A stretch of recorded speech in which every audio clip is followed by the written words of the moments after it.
intaanan qodobka saddexaad gelin haddaad wax dhextaala kusoo darayso ay salaado ma santahay waxyaalo fara badan oo bulshada ka jiraan sheegtay ayna adagay malaha hadda inay bulshadu ay yeelato tusaale ahaan waxa soo hadal qaaday markaynu ku jirnay qodobkeena inuu qof yeesho inuu tusaale ahaan uu kaliya meel fadhiisto oo isweydiiyo oo kaliya tusaale ahaan isla sheegaysto hadda waxaan ku jirnaa duni ay informational ma warbixinadu aad ay ugu faafeen social media oo qofuna tusaale xataa haduu telefoonka kala jabo walwal ku noolaanayo inta telefoonka loo soo iibinayo oo halka xataa ay ka baxday inuu qof isla fadhiisto ma ahine qof wax waayay uu israacinayo telefoon buu waayay ama uu ka kala jabay telefoon buu israacinaya kama fikiray telefoonka aad ka kala jabay maxaa ku bedeli kartaa halkiisoo ku boosi ku banayn kara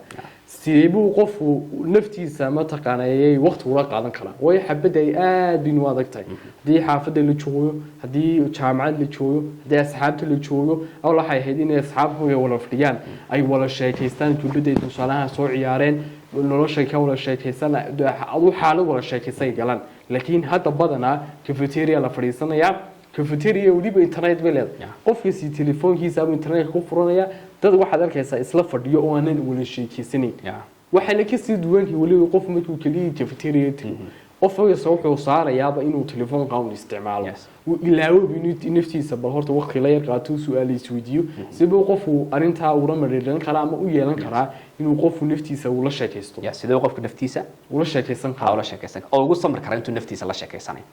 su'aalada fiican waxa la raahdaa dadka naftooda la sheekaystaa waa dad hadaf nololeed qofka tusaale mar alaale marka ka xidhanto future iyo mustaqbal uu rajaynaya naftu su'aalo badan bay weydiisaa waxa maxaa la qabsan weeyay waxa kale laga sugiyo mustaqbalka noocaas ku siiyay waxa kale jira su'aalahaasi naftiisa uga jawaabi karo ficilkii su'aalaha naftiisa uga jawaabi la qofku ma sameeyay marka muxuu qofku ku qasban yahay inuu nafta cadaadiyo oo wuxuu ku mashquuliyo aan ahayn su'aalaha weydiinaysa marka horta waxa keena qofku inuu naftiisa waqti la qaadanayo waxa weey hadaf buna lahayn oo meel uu socdaana jirin markuu hadafkii inta badan ka xidhmay qofku muxuu ku dadaalaya su'aalaha naftu ay weydiinaysa inuu cadaadis ku hayo ku mashquuliyo wax kale warnaga daa waxaan weydiinay waa sidee wala iska gaari doona way iska hagaagi doontahay caadi bay noqon doontahay marka naftii buu diidayaa su'aalaha ay weydiinayso ee mustaqbalka ku aadan inuu ka jawaabo su'aalaha inta badan naftu ay nolosheeda ka weydiisan uga jawaabi laanahay waa waxa marka ugu dambeeyo qofka dhaxalsiyo guul darrada marka horta taasi waa marka qofku hadduu doonayo inuu naftiisa waqti la qaato waa inuu hadaf nololeed leeyahay waa inuu meel uu socdaa jiro qofku markuu meel u socdo uu xisaabtamaya cishadii timaaday cishadii baxdaaba micna uu sameynaysaa maanta maxaad ku darsatay qorshaad lahayd tiludkaaga maxaad kala kulantay meeshaad u socotay miyaad u dhawaanaysaa dariiqii miyaad haysaa taasi hadafku marka muxuu keenaa qofku inuu meel tago marka aad aragto qof diidan bay naftiisa waqti la qaato hadaf nololeed baan jirin simple marka waxaan ku soo koobanaa qofku ha samaysto hadaf nololeed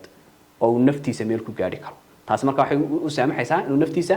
waqti la qaato su'aal isweydiiyo aakhiriya adduunba waxa uu dana markaasi su'aalahaasi kaga jawaabo qodobka saddexaad baan galaynaa laba qodob baan soo sheegnay self awareness iyo self management oo ay ka kooban tahay emotional intelligence qodobkii saddexaad baan galnaa qodobkan waa qodob aad u muhiim waxa loo yaqaan self motivation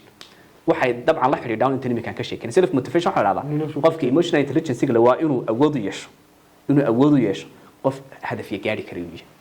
waa qof dhiirigashan oo yaqaana anoo hebel ama anoo heblaaya nolol bay sugaysa intana noolahay saacadahan haysto waa inaan sida ugu fiican u isticmaalo si aan hadafka nolosha aakhiriyada adduunba u gaaro marka waa qof waxa loo yaqaanaa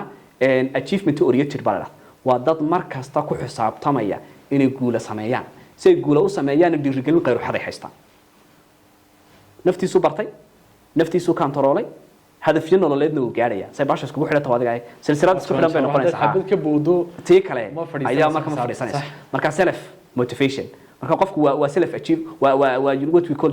successful achievers waa dad guulaha raadiya oo markasta guulo socda carqalad kasta ka hor timaado uu jiiraya sababta wuxuu haystaa dhiirigelin nafeed buu haystaa waa qof meel u socda marka qodobkaas wuxuu kabayaa labadii hore ayuu kabayaa markaasi uu meel gaarsiinaya dadka hadaba self motivation kale maxaan ku garanaa in su'aal ba meesha imanaysa waxaan ku garanaa shanta qodob qofka haduu leeyahay maxaan odhanaynaa self motivation bule shantan qodob day wax ka dhiman yihiin isku soo biiriya self motivation malaha waa calaamadihii lagu garanayay qodobka koowaad waxa loo yaqaan qofkani ma yahay qofku markuu shaqo qabanayo shaqo waxa kamid wax barasho waxay doontaa haato markuu qofku shaqo qabanayo shaqada hore mar ma ku sameeyaa wax ma ku soo kordhiyaa dabcan soo u yimid uu meesha soo baxa tusaale waa arday wuxuu bartaa meeshan uu waxbarashada u yimid wax ma ka bartaa isbedel ma ku dhaca ma dareema inuu wuxuu u yimid u dhawaanayo mise qalinkiya buug oo iska wataa oo xun buu qorqoraayo waa buug wada buug xabaas exactly he must feel the difference waa inuu dareemi karo kala duwanaansho inuu jiro ha tusaale qofka ma goob shaqooba yimid uu ka shaqeeyo goobta shaqo waa inuu isbedel ku samayn karo qof horumar waa in laga dareemi karo exactly innovation buu la imanaya qof motivated waqti badan buu meesha gelinaya shaqada ay waqtiga badan uu meesha gelinaya de hal baad lagu leesan qormayse isbedel bay meesha ka abuuray soo qodobka koowaad lagu yaqaan wax kale markaan ka tagnaba qofku naftiisa inuu isbedel ku sameeyo oo hore u socdo self motivation kiisa ayaa laga dareemi karaa qodobka labaad mararka qaar marka shaqo la qabanayo ama wax la baranayo waxay doontaa ahaatee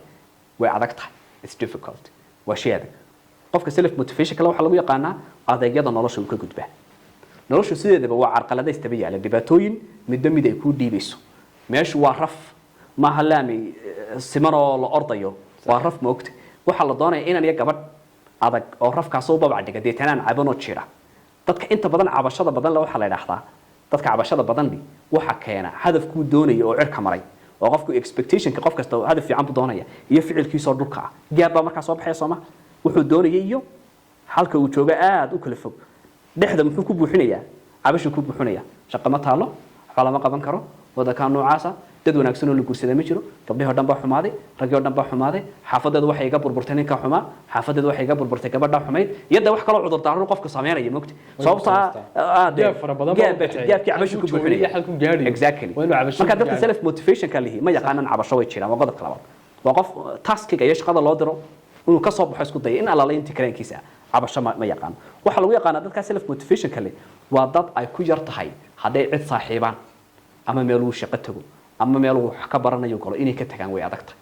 hadaf bil oo yimid oo qof motivated waxa ku adkaaday inuu xaliyo doonaya hadii qof ay saaxiib yihiin si fudud isku ma kala tagayaan hadduu xaafad samaysto oo xaas samaysto ama ay xaas samaysato si fudud ma kala tagayaan waa hadaf buu ka leeyahay gurigiisa hadaf buu ka leeyahay shaqadan hadaf buu ka leeyahay waxbarashada kaasi markaa muxuu ku adkeynaya inay adkaato inuu meeshii markiiba ka baxsado laakiin dadka self motivated kan ahayd hadaf kama laha shayga way iska galaan marka cadaadis iyo aday kaga yimaadana way ka soo noqonayaan waa qodobka saddexaad ee lagu yaqaan qofku inuu leeyahay self motivation yeen kale qodobka afraad lagu garanayo waxa weeye dadka isaga la shaqeeya hadduu qof markaas yahay manager hadduu yahay oday guri leh ciyaalkiisa ama xaaskiisa ama gabadh guri leh ninkeega iyo ciyaalkeeda ama dadka kale asxaabta adeeya xidhiidhada u leh waa qof awood u leh inuu dadka dhiirigelin karo oo iyaga laftarkooga saameyn positive uu ku leeyahay oo deetan noloshooda wuxuu ka bedelo markuu la joogo waa inay dareemaan inay yihiin dadkii hore ahaayeen ka fiican markuu qofkaasi noloshooda ku jiro sidoo motivate gareynay talooyinka uu siinay sidoo la sheekaysan taas marka qofkaas maxay keenaysaa isaga self motivated markuu danihiisa ka soo baxay danaha dadka kalena inay hagaagaan buu ku dadaalaya soo kamis laakiin qofka dantiisa meesha ka tuuray danta dadka kalena uu soo jiidanaya yadna in la gubto doonaya marka qodobka afraad lagu yaqaan qodobka shanaad waa qof markasta markuu dad cusub iyo meel uu yimaado wuxuu soo jiidaa dadkii taydiisa lahaa markasta ayuu saaxiib leeyahay haddii isagoo self motivated yahay dad yaguna self motivated dad hadaf leh dad meel u socda ha laguma arko dadka hoose only quality people dadka tayada leh dadka tayada kaliya iyo la socda ee markaas meesha uu socdo gaarsiin karaya taasina waa calaamadaha lagu yaqaan dadka self motivated ka calaamadaha lagu yaqaano ayaa la oranaya haddaba su'aal baa meesha imanaysa self motivation maxay ka kooban tahay waxay ka kooban tahay afar shay calaamadihiina soo fanay Soomaa afar shay ba shayga koowaad ka koobanta waa maxay achievement drive waa qof mar kasta inuu guul gaaro ay ka go'antay hor u socda qodobka labaad ka koobanta waxa la yaqaan commitment ka go'naansho wax fudud ma xadiis baa jira rasuulku kaleey sallallahu alayhi wasallam ahabbu a'maal ila allah adwumuha wa in qalla ilaahi garabkiisa amalada loogu jecel yahay waxa kamid ah amalba amalka laga joogteynta badan yahay haba yaraado wa in qalla haba yaraado adduunkana waa lagu abalay garanaya oo aakhiro kaliya ma aha adduunkana waa lagu abalay garanayaayo qofku hadduu shaqo yar bilaabo laakiin joogteeyo meeshii wado ugu dambeyn wax buu ka gaaraya commitment baa taa loo yaqaan qofku inuu consistent ahaado hadafkiisa ku gaaro marka halka commitment-ga markaan joogno saddex shay baa guusha dhalaya anagu qodobkaasi sharxayna ay ka kooban tahay labaadii commitment-ga shayga koowaad waxa loo yaqaan waa dulqaad patience qofku ma gaaro hadaf hadduu dulqaad lahayn laba waxa loo yaqaan consistent qofku waa inuu joogteeyo shayga si hadafkiisa u gaaro qodobka saddexaad waxa loo yaqaan waa qofku inuu effort sameeyo dadaal saddexda hadduu mid meesha ka maqan yahay hadaf lama gaaro dad waxa jira marka qaar buugun wata waxbaan baraynaa adoo hayo socdo oo ilaa 10 sano laakiin waxba adan noloshooda iska bedel waxba aan baran problemka qofka haysta waxa laga yaabaa patient inuu yahay waa qof dulqaad leh soo kalena waa consistent iyo ma joojinaya shayga uu qabanay laakiin problemka haysta waa maxay effort baan jir dadaal baan meesha u xabad baa saddexdii maqan marka guushi macquul ma dadka qaar waxa jira iyagu consistentiga laga habaaray wax ma joogteeyaan waa qof aad u caqli badan intelligent shay buu bilaabaya marka meel fiican soo ka gaaray uu faraa ka qaaday aniga dawad yar joojiyay dadka qaar waxa jira iyaguna dhibaato samirka uu ka maqaya marka saddexdan way iskaabaan commitment-gina soo iskala waa dadka self motivated ku committed shaqo ma bilaabaan hadday bilaabaan way dhameystiraan way aad ma san halka samirkan sheekay ku soo xasuustay video ban daawanay marka videogaayay wuxuu ahaa hal saac iyo bar meelaha buu ahaa marka warisi aad u xiiso badan buu ahaa 20 yara gal laba qof ah soo qoray awood uma leeyihiin inaynu daawano video hal saac iyo 20 daqiiqo hada videoga xog fara badan baa ku jirtay exactly marka waxaan isleeyahay xataa samirka waxa yareynayo saameyn inuu yeeshay waxyaalahan daadaabanaynu daawanayno tusaale qofku TikTok buu daawanaya wuxuu yar daawanaya clips aad u yar wuxuu ilaaway sidii loo daawan lahaa barnaamijyo waaweyn waxyaalo waaweyn soo ka xabad saameyntaana aad u jirtaa nolosha sideedaba ma laha shortcut way nolosha ma laha dariiq yar oo gaaban oo intaad soo geyso marka baad ka soo gasho shortcut nolosha ma laha nolosha waxay leedahay sunan ilaahay caalamka dhiga jir principles kale caalamka dhiga hadduu qofku raaci waayo ma gaarayo wuxuu doonay marka waxaan waa principles aan kaalna waa sunan waa ilaahay caalamka saab ugu talagalay inuu u shaqeeyo qofka intan laga hela uu guuleysanaya ka waayaana riyuuska ganool waa commitment-ga qodobka saddexaad initiative waa dad hal abuur leh oo kolba waxyaaba keena meel kale moogta kolba wax buu keenaya kolba meel buu galaya ya hada boodbood ma qof xiisalo kolba meel ku yar boodaya laga qof moogta hal abuur loo inuu wax kordhiyo kordhiyo doonaya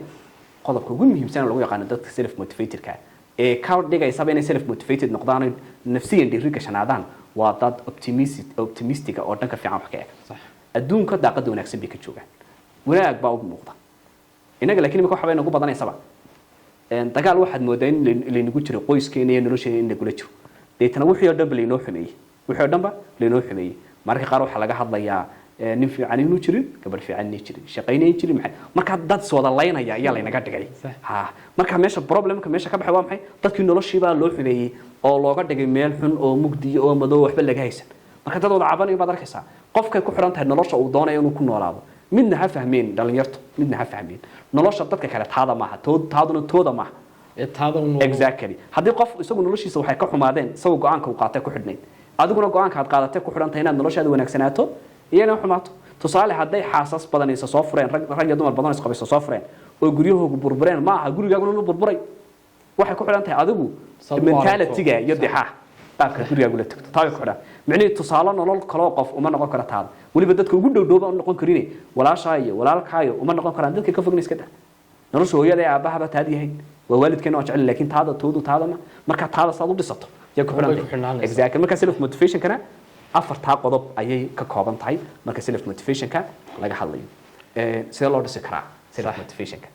marka waxaan ka soo hadalnay taaba lahayn bas uu wada u yeelan karaa exactly oo dhisi karaa qodobkooda laga doono waxa la oranaya qofku inuu yeesho waxa loo yaqaano self affirmation positive self affirmation oo laga wado qofku inuu naftiisa amaano waxyaabaa dadka niyad jabka ku keena waa qofku inuu isagoo iscaayo isliito soo xataa shaqo wanaagsan qabanayo oo wax fiican baranayo oo dadka kale la yaabay inuu ka saameyn badan yahay uu markay soo arkay inay waxa uu sameeyay waxba ka jirin waxba kama soo qaadayba hebel baa fiican meeshaaba fiican hebel baa sareeya waxa iyo dhanba uu isku tirinayay problemka inta badan dadka haystay waxa jira xeer marka dadka motivation ka laga hadlay xeer baa jira waxa do not compare yourself with the other people compare yourself with yourself waxa naftaada hal barbardhigin cid kale kaliya aduu isla barbardhig inta shalay hebel soo qaado hebel kale hal barbardhig oo waxa loo yaqaan isla barbardhigaasi cadaalad ma sidoo cadaalad kay waxa weey tusaale adigu waxaad soo qaadaysaa waxaad ku liidatay qofkan kale naftaada barbardhigaysana maxaad soo qaadaysaa wuxuu ku wanaagsanaa ku xooganaa markasta hadaan barbardhigno xumaan iyo wanaag waxa la iskooga wanaaga miisaan ahaan badanay marka qofku markuu soo qaado xumaantiisa ka kale wanaagiisa soo qaado waxa ma yihiin booranayo waxa ma laakiin maxaa la sameeyaa compare yourself with yourself adigu naftaada la barbardhig naftaada oo sidoo loo barbardhigaysa waxaad seegtaa shalay halkii joogtay maanta halkii joogta haddii tusaale aad ogaato if your yesterday is better than today then you are on the way of success if your today is better than if you let me say if your yesterday is better than today then you are failure you're on the way of being a failure if your today is better than yesterday then you are on the way of being a successful person yes dad ba halkaas saameyn bay dadku u abuurtay waa intay seer qiimeeyaan bay arkaan say maanta hayeen iyo say ahaayeen ay ka fiican tahay shay ahaayeen kaliya ay ku mashquulaan xaaladii shalay tulay ku jireen ay ilaawaan xaaladda ay maanta ku jireen qof iyo arkaysa dhammaan shaqooyinka uu hayay ilaa qaad uu dadka laha uu liid uu hooseynayo iyo soo dareemaya maanta inuuna qiimo lahayn laakiin shalay toolo soo noolaaday maalin wanaagsan talaba baahnay si guud waxa la doonayaa waa ka imika principle kan sheegayno haddii markaad isbarbar dhigto shalay sidaad ahayd ay shalay ka fiican tahay maanta sidaad tahay almost dariiqii guuldaradaad haysa waa inaad bedesho oo tiraada maxay khaldan markasta taariikhda lama noolaado de tusaale shalay baan wanaagsanaa maanta waxba macna kama sameynayso waa inaad maanta wanaagsan tahay oo nolosha fiicneeda shalay waan haystaa lahayd maanta waa inaad haysato berrina tu ka wanaagsan waa inaad hesho moogta marka kaas waa dhanka kale waxa la yiraahdaa haddii qofku markuu isbarbar dhigo shalay sidoo ahaa maanta siduu yahay oo maanta roon yahay dariiqii guushu haya uu sii kordhinaya markaan dhanka ka hadlayno positive self affirmation qofku naftiisa inuu amaanaa waxay keenaysaa inuu motivated noqdo dhiiri gashanaado deetana horumar sameeyo talaabooyin qaado sida way aad u maasan tahay saameyn kala xaq yeelanaysa dadka qaar kii hore ka soo hadalnay dadka qaar markay isla barbar dhigaan shalay maanta waxay arkeen inay maanta wanaagsan yihiin exactly maanta ay wanaagsan yihiin bay ku ilaaway inay berito hore ay wax wanaagsan ay sameeyaan way kaliya ku mashquulaan maanta la joogo wax wanaagsan ma sameysay inta intuu isku amaano bas uu halka ku istaago oo uu sameeyay kornimo kale qof waxa ka iska ilaawo simply maanta aan joognaa markaan dhaafno berri shalay bay noqonaysaa berriyo soo socotaana maanta noqon doonta labada isla barbardhig shalaydiisa ka fiican berridiisa khalaas waa guul darradii buu haysta marka qofku waxa la doonayaa koritaan catabada noloshu weey marka faman shaa minkum an yataqaddam aw yataakhir noloshu ma jirto wax loo yaqaan stationary point meel qofku uu joogayo khalaas dadku iska dhaafayaan oo cid ka sanaysan laba midun ama qofku wuxuu ku jiraa socod halka sare ah horu socda ama socod halka hoose marka ma jirto ama waa lagu wada dhaafiyo waa laga tagi ama dadka la jaan qaadaysa marka ma jirto qofku inuu markasta taa ku xisaabtamo maxaa nimka ku jirnaa sidee baa loo dhisi karaa self motivation waxaan sheegnay qodobkii koowaad oo qofku naftiisa amaano qodobka labaad waxa loo yaqaanaa use positive mental imaginary is very crucial oo laga wado qofku mar alaalay markuu go'aan qaadanayo shay uu doonayo inuu go'aan ku qaato shay uu go'aansado inuu hagaajiyo nolol uu bilaabayo waxay doonto ahaatee malaha uu malaysanaya waa inay noqoto mala wanaagsan maskaxdiisu waxay u sawiraysaa waa inay tahay wax wanaagsan xadiiska rasuulka calayhi salaatu wasalaam muxuu ahaa qofku wuxuu ilaahay ka malaysto buu ilaahay ka helaa xadiis qudsigii ilaahay muxuu nala wuxuu adoonka iga malaysto baan uu iga helaya haddaad xumaan ka malaysatana xumaanta hadii doonaa ka malaysatana marka maxaa la doonaya wax loo yaqaan positive self image mental imaginary qofka mar alaalay markuu fikirayo ee shay nolol bilaabay shaqad bilaabaysa tusaale shaqadaas dhanka xunna ka fikiri waa laga soo eri doonaa waan ku xumaanaya shaqada anigu skillka sida dadka kale ma yihi dadka kale ayaga furfuran waan xidhxidhanahay shaqadeedu macna badan sameyn mayso ya negative badan baa kugu jira Soomaa shaqada aad qabanaysaa qof iska shakisan baad deeta markasta xumaad qalqaldi waa lagu soo eriyo oo reer daawada ala si qalday tax orcheedkeega waxa jirta dhanka kale positive-ka ma qof baad saalay ka soo qad u guursanay xaafadu samaysanaya muxuu ka fikirayaa oo xaafadan insha Allah ta'ala kulina aslaysan baa laga yaabaa waad iska furi doontaa taas leesan sideed yeeshaa dad fiican qofka oo maxaa ku jira wada negative ama wala soo buufinaya gabadh baa lagu leeyahay listen ragga iska adkay soo kamis bis wiligeeba difaacan ku jiraysaa negative self imaginary ma inka lagu leeyahay ma ka saa gabadha la iska wajiciyade ya sax dhagax hawo baash gabadha moogta isaguna way saadkeenay marka horeba waxa ku jira hadal kala jooyahay exactly marka problemkaas waxa qofkii ka maqan shaygan oo noloshan uu bilaabay shaygan uu galaya inuu wanaag ka sifisho haddii wanaag ka filato wanaag uu ku noqonaya dabcan shay kasta oo la bilaabay carqaladeed dhibaatooyin buu leeyahay waa la xaliyaa una wala dhaafo hore loo soconaya nolol ma jirto jannada ilaa kuma jirnaa adduunka joogna waa qodobka labaad qofka laga doonayo qodobka saddexaad laga doonayo waa inuu qofka helo find somebody who is your emotional mentor qof aad kaga dayato kantarooltaaka caatifaadka iyo wanaaga inagu waxaan haysanaa rasuulkeena calayhi salaatu wasalaam nabi maxamed iyo rasuulshii kale dhammaantood waxay awood u lahaayeen inay kantaroolaan caatifaadkooda iyagoo waad waalintii la leeyahay majnuun saaxir kadaab waxa loo bixiyay magacyo badan haddana mar alaaliya mar ay xanaaqeen may jirin war waxaan de waba iska daynanaaba may oran jirin moogta marka self mentor baan waxaan emotional mentor baan haysan ciidan kaga dayano oo rasuulkeena calayhi salaatu wasalaam iyo dadka kale ee wanaagsan ee ogta ee guulaha nolosha ka gaaray ee caatifaadka noloshooda kantarool midna ogaad very important ma jiro qof guul gaara dhanka adduunyada iyo dhanka aakhirada hadduuna caatifaadkiisa control uu ka adkaan dareenkiisa qofku guul ma gaari karo oo simple waxaan ka wadaa dadka maanta caalamka guuleystay markaad eegto waa qof naftiisa control qof waxa jira caqli badan intelligent ilaahay hibooyin badan siiyay laakiin sameeyay wuxuu dareenkiisu sheegay aanan cidna la dhaqmi karin dadka qaar qof kasta uu xasuustaa qof waxa jira markaad xasuusato inuu hebel wax ka aqoon badan wax ka aqoontiisa ka yaabaysa moogta iyo wuxuu hay laakiin problemku soo maxay oo dabeecad xun yaad leedahay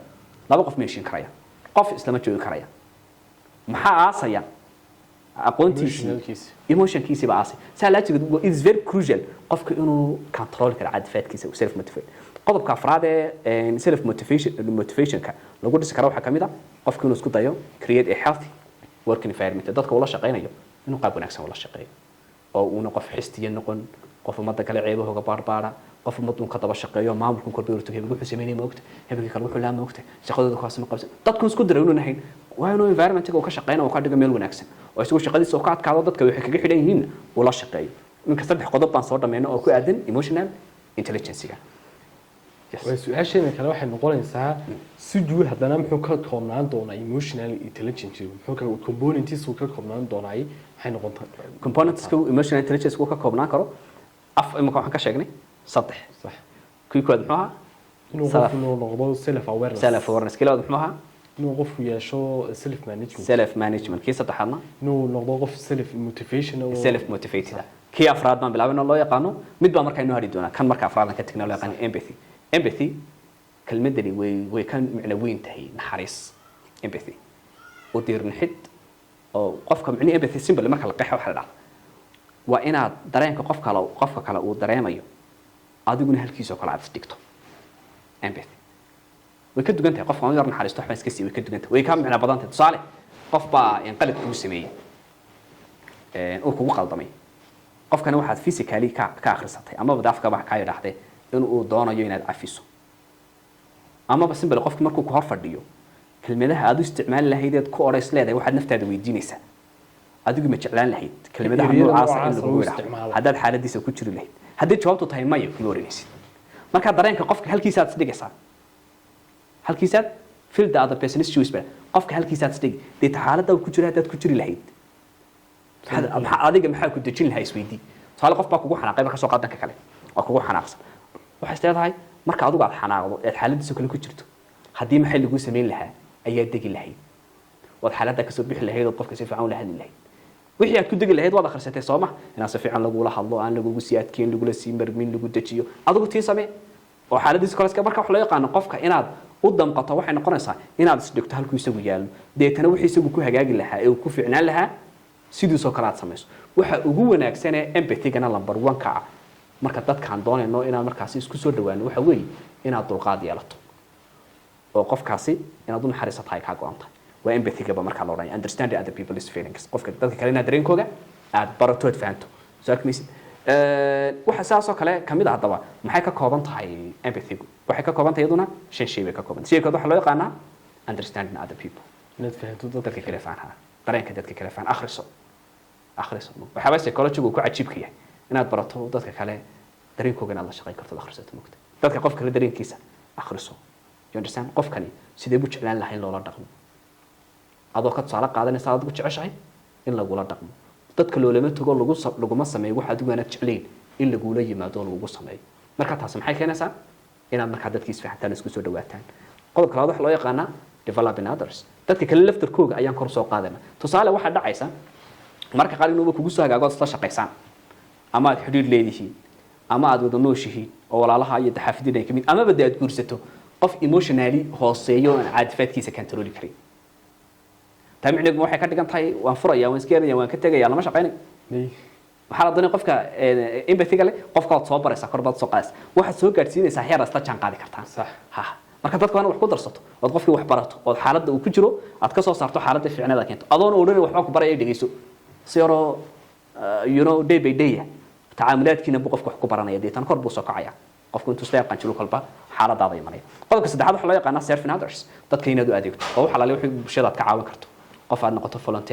volunteerism ku shaqeeyo dadka waxay ka caawin karo wixii sadaqado bixin karo ummadda ka naxa moogto bulshadiisa u adeeg qodobka afraad dadku way kala duwan yihiin shakhsiyadeena kala duwan kala duwanaanshuhu waa inuu qofka empathy-ga la uga faa'iideysto inuu ku koraba oo mar alaali marka la dhaqanto dad badan oo kala duwan khibrado badan baad helaysaa hadalkii deeto soo ugu dambeyn iyagoo waxay magaaladii gaarayaan meeshii u socdeen heshiiyey marka inaan labada qof ay kala duwan yihiin macnaheedu ma aha inay heshiin karin waa qodobka la doonayo marka la doonayo empathy-ga la dhisay common ground in la raadiyo waxaan ku jirnay qodobka labaad sida loo dhisi karo empathy-ga maxaan nidhi waa inaad tusaale dareenka dadka kale ay leeyihiin mid lamid adiguna aad ka soo qaado tusaale waxa dadka kala dhibaya waxa adiga ku dhibaya tusaale waxa adiga ku dhibaya waa inaad ka soo qaado dadka kalena inay dhibayaan taas marka waxay ku keenaysaa inaad qofkii u dirnaxdood u naxariisato deed halkiisa aad dhigto waxa kale oo kamid ah dadka kale inaad mar kasta si fiican u dhageysato listen better baa oo saal inta badan dadka waxa ku adag inay dadka dhageystaano inay iyagu hadlaan bay jecel yihiin waxa la yiraahdaa hadii boqol aan ka dhigno xiriirka adiga dadkeeda ka dhaxeeya boqolkiiba 30 adigu hadal 70 iyaga dhageyso qofka dadka uu ka dhageysi badan yahay waa qofka dadka ay ka jecel yihiin marka dhageysiga inuu qofku xoojiyo waa la doonayaa sidoo kale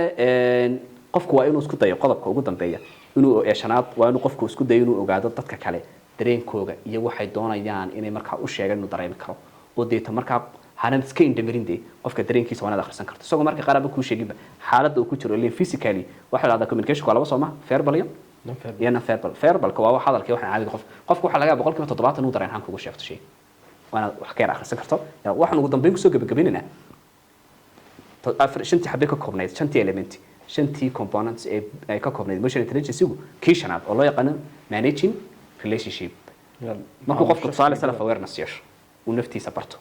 markuu yeesho waxa loo yaqaano self management uu naftiisa control markuu yeesho self motivated uu guula gaaro qof dhiirigashan yahay markuu empathy yeesho qof naxariista noqdo umada u damqanaya maxaa dhismaysa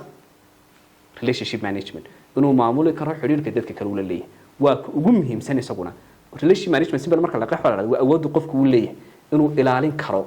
dhisi karo joogteyn karo ama waxaan ka wada waarsiin karo xiriirka dadka kale uu leeyahay inuu qofku dhisi karo ilaalin karo joogteyn karo xiriirka dadka kale uu leeyahay relationship management waxaasna wax fudud ma shaqay u baahan tahay de afartan horaa markaas dhisaysa kan kale ayaa dhisaysa qofku inuu dadka saameeyo oo xiriir fiican la yeesho waxay u baahan tahay inuu awood saameyneed leeyahay laba qaabka dadka ula xiriir communication skillka hadal wanaagsanadiisa qaabka qofka moogta tafaaculka ula sameeyo waxa kamid ah inuu qofku yaqaano conflict management hadii cid isku dhacaan sideebu khilaafaadka waxa leeyahay leadershipka kamid ah hogaaminta inuu qofku wuxuu ka garanayo oo qof sidee loo hogaamiyo dad sidee loo hogaamiyaa leadershipkii xulan iyo tusaale change catalyst baa la dhahdayo qofku markuu doonayo qof inuu xiriirkiisa wanaajiyo waa inuu bedelo kolba xaalad ay ku jiraan tusaale inay xaaskiisa kulbiir bedelayaan qaabka isku hadlaan inay fiisidiyada baxaan maxay sameeyaan qofka dadka kale xiriirkaas kale change catalyst baa inuu qofku sameesto xuduudada dadka uu leeyahay tusaale xuduud waa inaad ilaashato qofka kale uu kula leeyahay adiguna aad u dhaafin aad lagu soo dhaafin isku dhex marka farqanka dadka ay bila xuduudda yihiin xiriirku xumeeya tusaale waxa kamid ah telefoonada iyo waxyaabaha social media iyo waxyaabaha noocaas qofka gooni yihiin secret ma huwa privacy sirtu waa la wadaagi karaa laakiin privacy-ga lama wadaagi karo waa inuu gooni ku hadlan yadana isagana gooni u ahaadaan waxa kaloo kamid qofku inuu collaboration dadka tacaawun iyo isdhexgal dhexdooda uu ka dhaxeeyo la shaqayn karayo qodobka kaasi waxa qodobka afarta qodob ugu dambeeya waxa qofka laga doonaya inuu ilaasho oo la kulmo qofka kale wuxuu ka filanayo si uu xiriirku wanaagsanaado qofku inuu wixii macquul ah qofka kale ay wadaagi karaan la wadaago qofku inuu kalsooni nafeed leeyahay qof dhiiri gashan yahay in badan ay dhageysanayo dhanka hadalka marka laga yimaado qadmasan wayuusad aad baad umahadsan tahay su-aalsii u dambeeyey baan jecelahay inaan weydiiyo wada sheekaysiina aad ku xiiso badnaa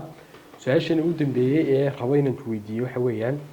maxay astaamaha lagu kalan karo qofka leh emotional intelligence fiican iyo qofka aanan intelligence-iisu aanan fiicnayn maxaan ku kala garan karnaa great simple waxa ku soo koomaysaa qofku markuu xaalad state of emotion baa markuu xaalad caatifadeed galo mid positive mid negative mid ay doonto haato qaabka uu uga falceliyo naftiisa uu control la eegaya hadduu caadafadiisa raaco waxay amrayso uu sameeyo ma laha emotional intelligence hadduu ma suurtagalnimada iyo garaadkiisa isticmaalo uu naftiisa controlana wuxuu leeyahay emotional intelligence way aad baan dhamaantood mahadsantihiin sida quruxda badan ay lagu socotaan ustaadkana waa uu mahad celinayaa ustaad Abdi Xasan Cawaale aad baan ugu faraxsanahay inaan wada sheekaysan quruxda badan ee dhex maray waa inoo yeedkuna dambe oo xiiso leh Audio Jungle.